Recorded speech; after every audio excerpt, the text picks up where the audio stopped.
Muy buenos días, un saludo a todos ustedes que están reunidos en Cartagena. Yo desafortunadamente no los puedo acompañar porque acabamos de regresar a La Habana a continuar con la mesa de conversaciones. Pero sí quería contarles un poco la visión del gobierno del proceso y de este tema del desarrollo rural y el papel de las cooperativas en él, que es muy importante, y es muy importante ustedes, todas estas asociaciones, es muy importante que tengan una visión clara de parte nuestra de qué se tratan estos acuerdos. Pero lo primero que tenemos que decir es que esto que estamos haciendo acá en La Habana es de verdad, es una oportunidad como no se nos ha presentado nunca, y para hacerla realidad tenemos que entre todos trabajar alrededor de ella. Tenemos que todos entender qué es lo que se está haciendo acá, discutirlo y ver cómo de la mejor manera lo vamos entre todos a implementar. Y eso me lleva al primer punto, al primer, digamos, fundamento del proceso, que es la idea de que acá estamos discutiendo el fin del conflicto, pero que lo que realmente es importante es lo que ocurre después, que es cómo llevar todo esto a la práctica. En el acuerdo general que firmamos con las FARC en el año 2012, ese era el primer punto. Dijimos que hemos acordado iniciar conversaciones directas e interrumpidas con el fin de llegar a un acuerdo para la terminación del conflicto que contribuya a la construcción de una paz estable y duradera. Entonces ahí hay la idea de que primero firmamos un acuerdo para terminar el conflicto y luego iniciamos una fase de construcción de paz,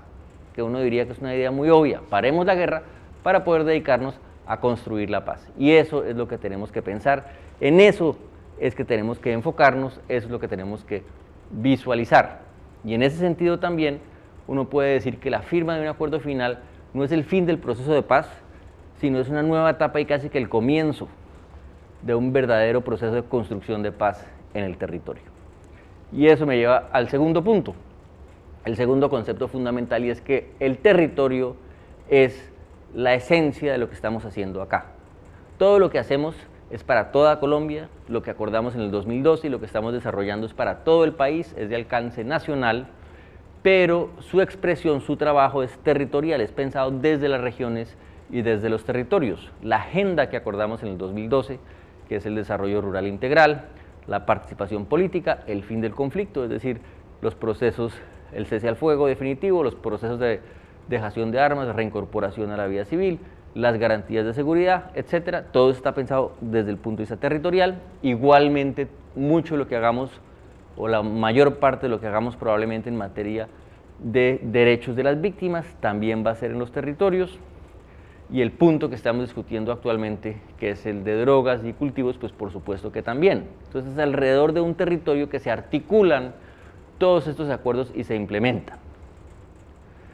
Y de todo eso, tal vez el que acordamos primero, el punto número 1, es el que nos da, no puedo decir que es el más importante, pero sí es el que nos da el marco para todos los demás, porque es la idea del desarrollo rural integral, o como acordamos con las FARC finalmente llamarlo, la idea de una gran reforma rural integral. ¿Y en qué consiste esa reforma? Déjeme pasar a un segundo capítulo. Dejemos de lado los conceptos y pasemos ya a las cosas más concretas. Tiene unos 3 o 4 elementos. El primero es el tema de acceso y uso de la tierra. Ahí lo que acordamos fue establecer un gran fondo de tierras para distribuir tierras a quien no las tienen o tienen muy poca. Acordamos una serie de incentivos para darle un mejor uso a la tierra, para que no haya tanta tierra improductiva en Colombia, y que todo esto esté acompañado de lo que hemos llamado acceso integral, es decir, que no se trata simplemente de distribuirle pedazos de tierra a la gente, sino que esto ocurre en el marco de unos programas donde ese acceso a tierra está acompañado de la necesaria asistencia técnica, de los programas de crédito, de infraestructura, etcétera. En un momento me refiero otra vez a eso. Entonces, es la idea del acceso integral. Y complementario a esa idea del acceso a la tierra está la idea de la formalización, que de cierta manera también es una idea de acceso. Es decir, lanzar unos grandes programas masivos de formalización de la propiedad para los pequeños agricultores y establecer unos mecanismos legales para facilitar la protección de esos derechos, todo sobre la base de un gran esfuerzo para establecer exactamente cuál es la propiedad rural en Colombia por medio del levantamiento de un catastro, y un catastro que está integrado al registro de manera que quede de la manera más clara y transparente qué es de quién. Y de esa manera, digamos que matamos dos pájaros de un tiro. Por una parte, en ese ejercicio de establecimiento del catastro y de integración con el registro, vamos a tener una mejor idea de la propiedad rural en Colombia, incluyendo de muchas tierras que son del Estado, que son baldíos, que han sido apropiados indebidamente y, como lo ha estudiado el Ministerio de Agricultura, probablemente estarán a disposición para ser parte de esta distribución. Y por otra parte, estamos asegurando los derechos de propiedad de los pequeños agricultores. Nosotros pensamos que esa es una medida para evitar desplazamientos futuros. Si la gente tiene su derecho de propiedad asegurado y tiene cómo defenderlo, pues tendrá muchas mejores posibilidades de defender lo que es suyo. Y por último, en esa idea también hay un elemento muy importante, que es asegurarle unos mejores recursos al municipio en la medida que haya un predial más justo, donde quienes más tienen, pues más paguen, sobre una base más técnica, y que todo eso se revierta en favor de las comunidades, de los habitantes, de los municipios, para todo el desarrollo social. Ese es, digamos, el primer componente. El segundo componente son lo que hemos llamado unos grandes planes nacionales en todo el espectro de las necesidades del campo. Aquí el objetivo es uno muy ambicioso y también muy sencillo. Es que el campo entre en un camino, en una senda de convergencia con los estándares de vida en el mundo urbano. Si lo pensamos desde el punto de vista de los derechos de cada quien, de los derechos constitucionales que tienen todos los colombianos, lo que estamos tratando es de asegurar que el gobierno trata esos derechos por igual y se hacen grandes inversiones en educación y salud con modelos que están pensados especialmente para las necesidades del campo. Pues evidentemente esto no comienza de ceros. Colombia tiene una larga historia de esfuerzos, sobre todo en educación, con modelos como la Escuela Nueva, etcétera, pero todo esto hay que ponerlo al día para las necesidades del campo hoy en salud, en educación. Ya mencioné la infraestructura. ¿Infraestructura qué quiere decir? Quiere decir, pues, por supuesto, las tan anheladas vías terciarias que son necesarias para poder comercializar, todos lo sabemos, pero además de eso Colombia tiene un enorme déficit, como ustedes probablemente lo saben y lo sufren, en riego. Estamos muy en la cola en América Latina en distritos de riego. Quiere decir también adecuación de tierras, quiere decir también conectividad, etc. Luego hay otro componente de apoyo a la productividad, apoyo al pequeño agricultor, a lo que hemos llamado también la agricultura familiar, con líneas de crédito mucho más agresivas, más amplias, con, para ciertos casos, subsidios o capital semilla para iniciar proyectos, con, ya lo mencioné, asistencia técnica. Colombia tuvo en un momento dado una red importante de asistencia técnica y eso por diferentes razones se ha venido abajo y hay que recuperarlo si queremos que el campo sea y la pequeña agricultura sea productiva, y con medidas especiales para asegurar la comercialización de los productos de diferente tipo, creando comercializadoras que las mismas asociaciones manejen para evitar tanta intermediación, que es donde se pierden mucho de los ingresos que deberían llegar al pequeño agricultor, y con diferentes medidas especiales, por ejemplo, repensar la idea de hacer compras estatales en las regiones, que los colegios en las regiones, por ejemplo, puedan satisfacer sus necesidades a través de la producción local, por dar un ejemplo. Aquí viene un capítulo que es el que quiero hacer énfasis, de promoción del cooperativismo, de la asociatividad y de la llamada economía solidaria, que es un poco el marco de todos estos esfuerzos de mejorar la productividad del pequeño agricultor, y es lo que ustedes justamente hacen. Por eso es tan importante esta discusión, porque lo que acordamos aquí en La Habana son, digamos, unas ideas, que son unas ideas concretas, que van a tener unos recursos muy importantes detrás, pero el cómo se va a hacer eso es algo que tenemos que desarrollar después entre todos, ver cómo lo vamos a hacer. Y esta idea de la promoción de la asociatividad es muy fuerte en los acuerdos. Acá me gustaría hacer una aclaración. El gobierno, la visión del gobierno es que hay que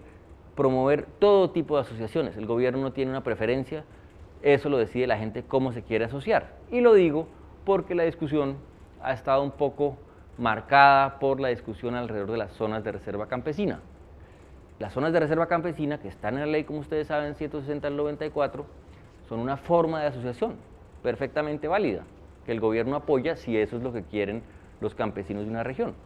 Pero no es la única manera, como ustedes bien saben, de asociarse o de hacer cooperativismo. Entonces, el punto es, hay diferentes formas de asociación, diferentes modelos de cooperativismo, y todos los que la gente, las comunidades decidan poner en marcha, el gobierno los va a apoyar de diferentes maneras, incluyendo no solamente el marco legal, sino asistencia técnica de cómo pueden constituirse, etc. Y ahí, digamos, sobre la base de estas ideas, lo que necesitamos ahora es desmenuzarlas, volverlas más concretas, y ahí, pues ustedes son los llamados a decirnos a nosotros cómo implementamos esto de la mejor manera. Luego hay un tercer gran capítulo en el acuerdo del punto 1, que es el tema de la seguridad alimentaria. Eso quiere decir, por una parte, apoyar más a las familias campesinas en su propia producción para que se alimenten mejor, tener programas especiales de nutrición, pero también asegurar que ese incremento en la productividad del pequeño agricultor, de la agricultura familiar, también beneficia a la gente en las ciudades y contribuye a programas de seguridad alimentaria y nutrición en las cabeceras municipales y en los centros urbanos, y a la vez, en una especie de círculo virtuoso, pues crea mercados para esta producción del pequeño agricultor. Y el último componente es lo que hemos llamado unos programas de desarrollo con enfoque territorial, y es que en las zonas, no en todo el país, pero en las zonas que han estado más afectadas por el conflicto, donde hay un mayor índice de necesidades básicas insatisfechas, donde el Estado no ha podido desarrollar debidamente su institucionalidad, también donde hay cultivos ilícitos, en esas zonas se desarrollen unos programas especiales que cojan todos esos instrumentos que he mencionado de los planes de desarrollo con enfoque territorial y los apliquen, digamos, de una manera más intensa y más rápida para ayudar a estabilizar y construir paz en esas regiones que son las más afectadas, sin perjuicio de que los planes que mencioné antes son planes para todo el país, que deben beneficiar a todo el campo colombiano. Y por eso decimos nosotros que realmente el enfoque del gobierno de la paz es un enfoque de derechos. Se trata de tomar en serio esos derechos de los habitantes del campo y ver cómo de la mejor manera les ayudamos a satisfacerlos. Déjenme decir una última cosa sobre cuáles van a ser los procedimientos para hacer todo esto, porque esos son programas muy ambiciosos. Y la idea fundamental y básica acá es que todo lo tenemos que hacer de una manera muy participativa. Eso quiere decir que a la hora de escoger beneficiarios de diferentes programas, por ejemplo, programas de desarrollo con enfoque territorial, programas de distribución de tierras,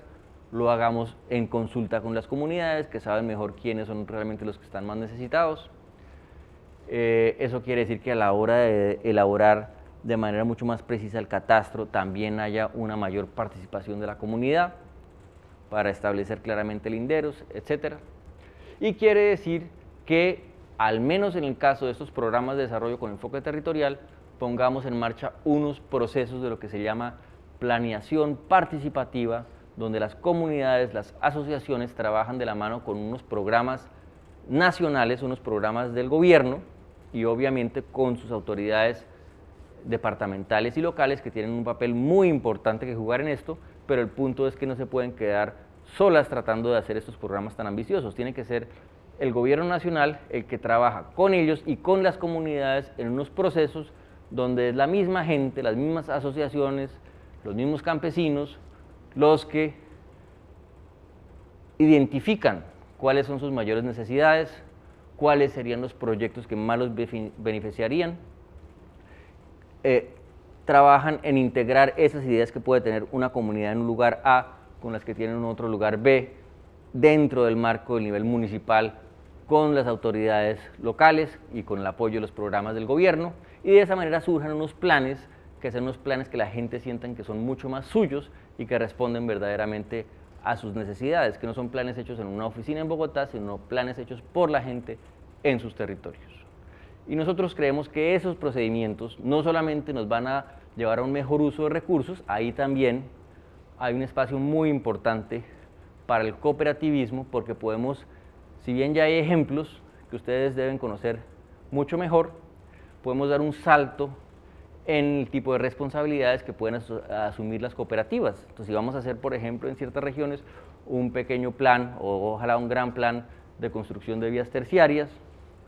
o si vamos a construir unos distritos de riego, o incluso obras algo más complejas como unos pequeños acueductos veredales, que cooperativas en las regiones puedan asumir la responsabilidad de hacer esas obras y no solamente de hacerlas, sino de administrarlas, porque el problema siempre, como ustedes saben, no es construir las cosas, es darle mantenimiento en el tiempo, es también recaudar los recursos para asegurar ese mantenimiento. Y ahí es donde vemos un papel esencial de las cooperativas, ahí entre otros temas que ya mencioné. Y si damos un paso atrás y miramos lo que estamos haciendo ahí, realmente lo que estamos tratando de buscar es un mejor, yo lo llamo una nueva alianza entre las instituciones y la gente, los campesinos, las comunidades, las cooperativas, para crear instituciones que nos funcionen en esas zonas rurales, sobre todo en las zonas rurales más profundas que no han sido debidamente atendidas. De ahí la gran importancia de este encuentro en el que ustedes están. Y quiero terminar simplemente diciendo que aquí lo más importante nuevamente no es lo que estamos aquí hablando en La Habana, pues obviamente que eso es un marco, es la base, pero lo más importante es imaginarse cómo serían esos territorios en paz, cómo puede contribuir cada quien, cada uno de ustedes, cada asociación a construir esa paz, y que si entre todos tenemos esa visión conjunta de qué es lo que queremos, pues nada nos va a impedir que lleguemos allá. Muchas gracias.